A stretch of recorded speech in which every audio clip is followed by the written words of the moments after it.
Тут такой движ вообще. Что вы тут снимаете? Побежали. Доброе утро, страна. Сегодня встали в 7. Сегодня мы идем в самое известное место в Иерусалиме. Мы идем на Храмовую гору. Я, когда смотрел видео про Иерусалим, видел, как люди идут по каким-то улицам. И там много-много лавочек. Тут такие приятные домики, красивые деревья. Небо такое какое-то сегодня ребристое.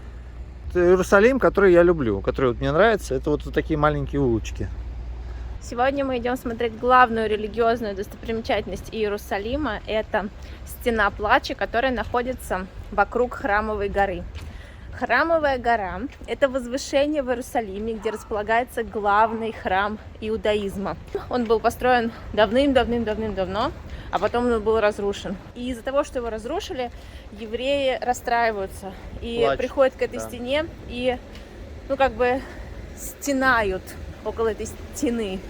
И за свои стенания арабы прозвали эту стену «Стена плача». Вообще, изначально она называется Western Wall, то есть западная стена, и в иудаизме ее называют западной стеной, ее вообще не называют стена плача. Хотя, по сути, мы сейчас идем на восток, да, от нашего места. Да. Но она из стен этого квадратика с запада находится, поэтому западная. И она уцелела со тех старых времен, когда был Ирод.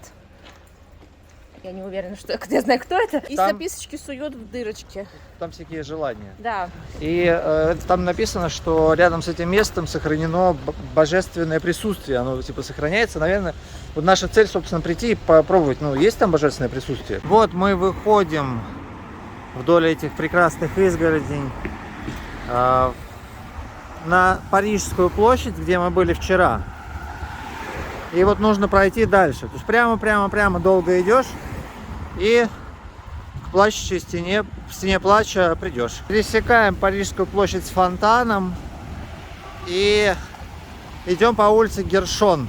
Сможем ощутить божественное присутствие. Какой-то круглый дом с крестиком с таким. Тут везде, в общем, много на самом деле крестов. Я даже удивился, то что их много реально. Вообще я немножко смущаюсь, конечно, сейчас. Потому что вот когда ты, человек нерелигиозный, идешь к какой-то религиозной святыне, это такой, в рамках туристических каких-то, это немножко так, не очень правильно, может быть, да. Но с другой стороны, так как мы репатрианты и нам нужно прочувствовать дух Израиля, мне кажется, это правильно. То есть мы, получается, не совсем туристы. Убирают листья и поливают при помощи шланга. К нам подошли охранники и сказали, вот на той стороне... Взяли телефон и посмотрели наше видео. Посмотрели, что мы снимаем. Да. Вот, а мы снимали, как мужик траву поливает. С листиками. С листиками. И нам сказали, вон в ту сторону снимать нельзя. Мы уже прошли. Да, мы прошли какое-то страшное место, которое запрещали снимать. И его снимать мы не будем, потому что мы законопослушные ребята. Идем, и вот люди навстречу, они видят, что мы снимаем видео, причем мы же не их здесь снимаем, камера вниз опущена так. И они всегда на нас смотрят так, знаете, недружелюбно. А нам еще до Стены Плача еще минут 30 идти. Красивая улица с велосипедами, туристическая по ощущениям. Площадь называется Хамикес, и отсюда можно вот в 3 стороны пойти, и вы придете к Стене Плача. Вот там что-то такое, какие-то стены есть. Может, это оно. Вообще, ощущением стрёмно туда идти. Вот мне, я чувствую, что стрёмно, потому что, огромное скопление религиозных людей. Да, куда можно ходить, куда нельзя. То есть с опаской, идем с опаской. Не знаю, что там нас ждет. Очень вкусно пахнет шашлыком. Интересно, да, на каждом камне что-то написано. Интересно, что тут написано. Они пронумерованы. По идее, это должно быть не страшно. Это же туристическое место, и там должно быть, дофига туристов. Некоторые ветви иудаизма, они считают это место не святым, потому что, слишком много туристов туда ходит, поэтому, это уже, не то. Очень много парковок везде. Наверное, потому что люди приезжают сюда смотреть, туристы. Соответственно, припарковаться тут можно на вот этих вот подземных парковках. Мы идем к вратам, которые называются Яффа Гейт. То есть врата Яффа. Еще прикол, ребят, по дороге. Здесь вот такие обломки всяких древних стаканчиков лежат. Очень красивый кот. Прям черный-черный. Толстый-толстый. Мы идем, поднимаемся по лестнице к вратам. Тут, кстати, много туристов снизу стояли. Я даже подумал, что это очередь к этим вратам, но они просто ждали, видимо, свою группу.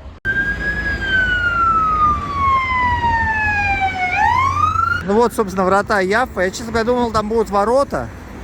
Знаете, как у нас вот когда в Кремль входишь, такие ворота. А там вроде просто вот проходишь и все. Зашли через ворота Яффы, и тут уже продается хлебушек. Множество туристов. Ну, туристов тут, в общем, дофига, так что я себя чувствую в своей тарелке вполне. Думал, тут будут сплошные, ну, как бы верующие, там, в повязках всяких, там, в одеждах. А тут, ну, как бы вообще исключительно туристы, по ощущениям. Смотрите, сколько мотоциклов стоит. Офигеть. Пока что первый человек в шляпе, которого я тут увидел. То есть тут что-то их нет вообще. Такие красивые крепостные стены. Прям вот шикарные. Игра престолов отдыхает, нарисованная на компьютере. Ну а нам нужно идти, собственно, вот эти. Я, когда видел улицы про Иерусалим, я видел вот именно такие вот проходы. То есть ты тут идешь, улица узенькая, и везде туристические лавочки. На всех языках мира раздается речь. Это единственное место в Израиле, где мы увидели плащи. Стоят тут они 20 шекелей. Я вообще это место себя представляла иначе. Я думала, здесь будет бойкая торговля. Ты будешь идти мимо этих рядов, тебя будут хватать за руки и говорить: купи у меня какую-нибудь штучку. Я думала, здесь будет очень-очень много таких людей с книгами, будут идти читать Тору, будут идти читать Библию или что там, другие книги. Они будут идти в разных атрибутах. При этом здесь вообще не пахнет специями. Здесь вообще иногда встречается запах каких-то ладана религиозных. Вот мы просто лавочку прошли, а так в целом ничем не пахнет, едой не пахнет, еду здесь тоже, по ходу дела, особо не продают, в основном туристические товары, там коврики, ну, одежду, атрибутику типа футболки. Сувениры православные, еврейские, все сувениры. Все сувениры, все, и православные, и еврейские, все. Если большая цена, приходите обратно, говорят, к нам. То есть все сувениры на все случаи жизни есть, на всех языках. На самом деле таких мест я в жизни никогда не видел. Настолько, настолько масштабно. То есть так много лавочек туристических. У Асприна есть книжка «Мифы». И там есть такое место, называется «Базар на Деве». Вот он, наверное, вот отсюда, вот из этого места его как-то ощутил. Генса нашла, говорит, какой-то камень стоит тут. И она говорит, наверное, тут какое-то святое место, что-то тут льет. Но походу это просто камень. Конечно, офигенно. Тут можно заблудиться вот на раз-два. То есть нам нужно теперь вот сюда повернуть. И вот там можно повернуть. То есть это прям катакомбы такие, в которых ты среди торговых рядов. Вау. Ну и, собственно, верх тоже. Очень атмосферно. А мы со штукенцы еще боялись сюда идти.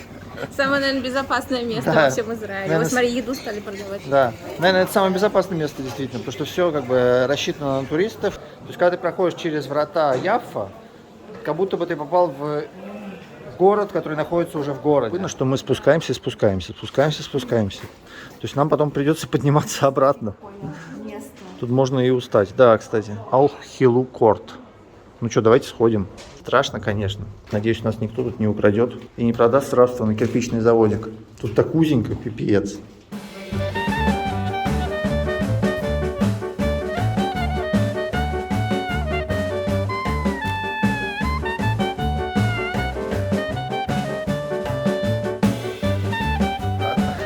Побежали. Вышли на безопасную улицу. Такие как местные, вышли из какой-то норы. Такие: о, здравствуйте. К западной стене нам направо, к львиным вратам прямо и к храмовой горе тоже направо. Туда мы и пойдем. Добро пожаловать в западную стену, в западной стене. Что можно, а что нельзя делать у стены? Курить запрещено, есть запрещено, мобильники запрещены. Ага. Loudspeakers forbidden. Фотография. А мы фотографируем же, так что нам можно. Вот мы прошли контрольно-пропускной пункт. Нас там просмотрели, кто мы. Сейчас будем пытаться ощутить специальные особые вибрации.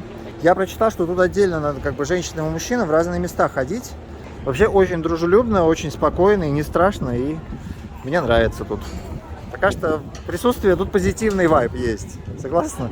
Да. Штукенция тоже пошла мыть руки. Я сейчас пойду на мужскую половину и попробую ощутить вот эти вот божественные вайб, правильно? Да.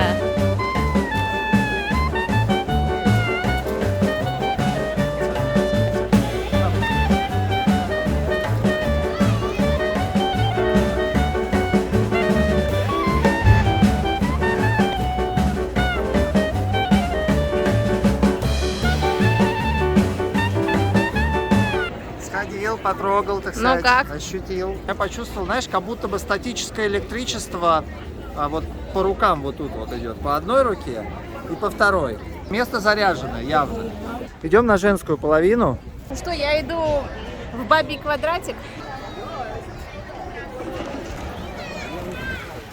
Здесь уже однажды была, давным-давно, когда была маленькая, мы с родителями сюда приезжали. Но я смутно помню все эти времена. Помню, что еда была вкусная. А сейчас вот стена. Давайте посмотрим, что тут как. В стене очень много бумажек, на которых написано, видимо, чаяния людей, пожелания. И в эти стены можно засунуть свою бумажку. Люди прикладывают руки к стене, молятся и просят что-то очень важное для себя. Ну что же, давайте тоже потрогаем стену. Мне вот интересно, когда сюда засовывают такое количество бумажек в эти трещины, это, наверное, довольно сильно может разрушать эту стену, а может быть даже наоборот укреплять, потому что, видите, от воды они как бы размокают и могут затем выступать как цемент в этих щелях. Здесь есть книги, такой букшеринг, можно почитать. Специальные постаменты, если ты, допустим, хочешь положить книгу, стоя, ты можешь сюда положить. Такая небольшая кафедра, и тебе удобно читать, и, соответственно, ты можешь стоять, смотреть на стену, примерно вот так.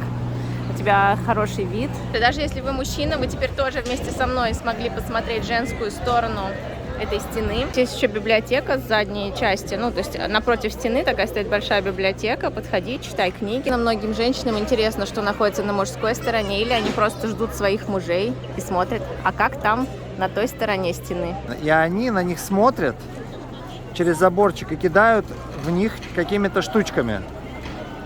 Они чего-то туда кидают. Я не знаю, что кидают, какие-то штучки. Может, конфеты какие-нибудь. Как будто бы я оказалась в очень необычном перформансе, где люди чем-то очень сильно увлечены. Я редко в реальной жизни встречаю настолько увлеченных чем-то людей, настолько сильно, что ты мимо них проходишь, и они вообще в каком-то трансе находятся. Тут, кстати, еще много чего есть. Сейчас походим вокруг. Вообще, конечно, очень туристическое место. То есть даже вот на женскую половину нельзя, но там постоянно ходят мужики, именно которые тут работают. Выход тоже еще один КПП, уже в восточную часть города. Мечети, храмы. Вот такой вот видок. Красиво. Где самая крутая мезуза? А вот где. Такой мезузы мы не видели. Там даже вот виден свиток Торы. Она больше, чем моя рука. Да, такая мезуза, золотой слиток. Что не видели, она с меня ростом. Нет, тут еще более серьезная мезуза есть, правда, она реально. Штукенцев, встань рядом, смотреть масштаб, так сказать, мезузы.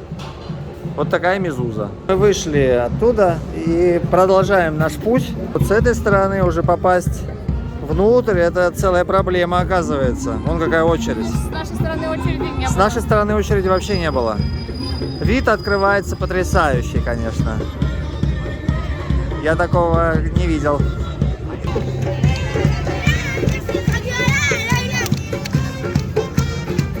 Ходят поезда тут.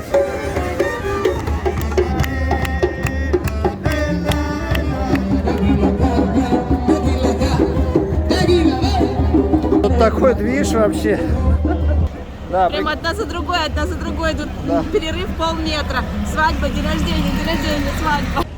Да. Ты. Вот оно что. Ну мы сходим, наверное, в город Давида. И там Mount of Olives, гора Оливок и гора Зион. Мы пришли вот отсюда, с западной стены. И вот повернем сюда, посмотрим, как там. Вроде Везде довольно-таки безопасно, на первый взгляд. Так что туристов много. Много надписей на арабском. Наверное, это какая-то арабская часть города, скорее всего. Все такое малоэтажное, прям вот один этаж. Обшарпанненькое немножко, но в целом при свете дня довольно-таки аутентично. Тут вообще никого нет, просто вот как-то туристов я тут не вижу. Идем мы вниз, потом, правда, вверх придется идти, но ничего. Если белые стоят бойлеры, тут типа живут евреи. А если черные, то арабы. Ну, тут стоят и белые, и черные. Просто нереально. Такой жесткий спуск. Я не знаю, как мы будем тут подниматься, честно говоря, обратно. Я давненько не ходил по таким дорогам. Прям вот реально жестко вниз идет. Да. Просто пипец. Тут реально жестко. В общем, мы решили повернуть обратно, просто мне кажется, мы потом не поднимемся, так сказать, сами. Такой угол наклона. Типа не 45 градусов, а все, наверное, типа 60. Там уже такие группки людей таких. Ну, не нормальные вроде, но все равно. Местненькие такие. Местненькие, крупненькие, молодые люди в больших количествах. Вот, и все без шапочек, поэтому проблема пройти, потому что все время машины вот так ездят. И, ну, в общем, сложно тут пройти. Вот. Иногда узковато бывает. Получается, мы сейчас вышли за вот эту вот стену, как бы за зеленую линию. Ну, видишь, тут арабы везде. Что нас так просто выпустили, никто не предупредил? Вообще, конечно, лучше вот про это все прочитать подробно, просто даже непонятно, где это прочитать, потому что в Википедии там каша такая, в общем. Первый раз увидел машину, у которой стекла в виде сетки сделаны. В виде сетки.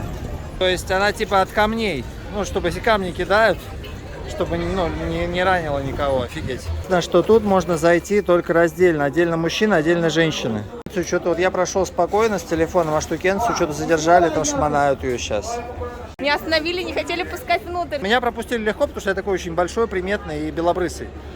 А штукенция, она такая... Не похожа на туристку. Да, ты местная. Ты местная, поэтому на тебя очень внимательно. Я вспотела, аж я спинку... Первый раз не хотели вообще с таким серьезным тоном, вообще не хотели пропускать. Я ему 10 раз свои карманы показала, а он говорит нет. Я даже не знаю, что на меня больше впечатление произвело. Вот стена плача или вот эти торговые ряды бесконечные. Кот ест банан, что ли? Нет, блин какой-то ест. Здоровый такой. Гигантский кот. Ничего себе, посмотрите, какая тут интересная кошачья еда. Вот такая, прямо с бульончиком. Миски большие. Огромные миски. Это мы сейчас идем в мусульманском квартале, как я понимаю. Потому что тут много людей в одеяниях. Мы входили через еврейский квартал, а сейчас возвращаемся обратно через мусульманский. Вот такую булочку за 5 €. То есть, Булочку, а кучу да, булочек. кучу булочек. Это армянский католический храм, между прочим. Вот он как выглядит. Там даже сок можно попить. Тут есть много кафешек всяких. Можно фалафель съесть за 10. Мы продолжаем идти. Все вокруг вообще. Это вот в полное одеяние мусульманское. И мы тут одни такие. Ну, не страшно, как-то безопасно, хорошо, в общем. Пакетики чая приклеены на потолок. Вы когда-нибудь видели такое?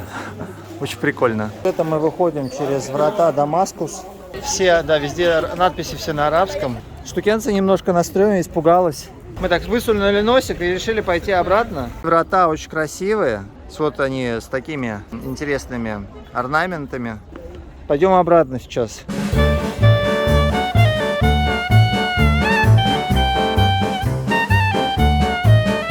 Пытаемся найти кипятильник. Уже даже нашли кипятильник за большущий такой, гигантский, за 35 шекелей. Но это большущий нам такой не нужен, нужен маленький. Лежат вот такими пирамидками красивыми. Какая-то белая штука интересная. Да, и какая-то белая вот тоже необычная штука. Купили такой кипятильничек. Нам хотели его за 20, а мы попросили за 15, и нам отдали за 15. Я вообще привык, что в таких местах, где много, на туристов рассчитано, и много сувенирных лавок, обычно тут типа должны быть высокие цены. На самом деле вот это место, оно не соответствует вот этой концепции, которая вот в Москве работает. Потому что тут из-за гигантской конкуренции И ну, можно торговаться. Тут реально цены ну, сильно ниже. Вот блогеры ходят с селфи-палочкой с такой. Место, где продают голубей. Тут огромное количество всяких украшений красивых, разноцветных. Ну и просто нереальное количество. Я столько в жизни не видел. Ой, тут вот продаются коврики. И один из котов облюбовал такой. Кс-кс-кс. Привет. С непривычки начинают уже даже в глазах рябить, потому что такое бесконечное количество лавочек на этом базаре. Все это базар. Восточный базар. Мы вышли через... Вот мы туда, там мы входили, а тут мы, получается, вышли. Мы сделали полный круг по торговым рядам. Штукенцы немножко устал. Сейчас мы пойдем домой кормить. Вот я тоже немножко подустал так. Именно ну, в глазах рябит. Так много этих лавочек, просто тысячи лавочек. И цены хорошие тут. Тут можно покупать, только лучше тоже, типа, всегда скидывайте процентов 30. Бесконечный поток туристов идет. А пойдем, кстати, вон сюда. Это как девственность потерять. Очень страшно было сюда идти. Но потом, когда ты уже сходил и идешь обратно, такое ощущение, что ты как бы привык, ассимилировался немножко в плане именно этого города. Кстати, есть более приятный маршрут вдоль стен. Мы шли, вот, где машины едут по незнанию, а можно поверху идти. Поэтому обратно мы пойдем поверху вдоль вот этих стен древних, красивых. Тут играет музыка. Да, смотрите, это прям бойницы. Окна как бойницы. Чтобы защищать, стрелять оттуда из лука, из арбалетов. Все вот. Средневековая тема. Много туристов. С экскурсоводами ходят. В Вороне оставил кто-то гамбургер. Она его активно подъедает. Аккуратно прыг. И снова кусь-кусь. Ням-ням. Скенс, расскажи о своих впечатлениях. Вот мы посетили Стену Плача, базар. Как тебе? Устала. Машин тут многовато, конечно. Пробочки такие стоят. Сели на лавочку отдохнуть. Штукенция зевает. Ну, на самом деле, действительно, больше устаешь. Не физически устаешь, а именно то, что такое большое скопление людей по вот этим коридорчикам и рябит в глазах. Стоим на светофоре сейчас. Зайдем в магазин за хумусом и домой. Красивое очень место. И рядом трамвайные пути, тут трамваи ходят. А вот и трамвай подходит. Нам гудит немножко.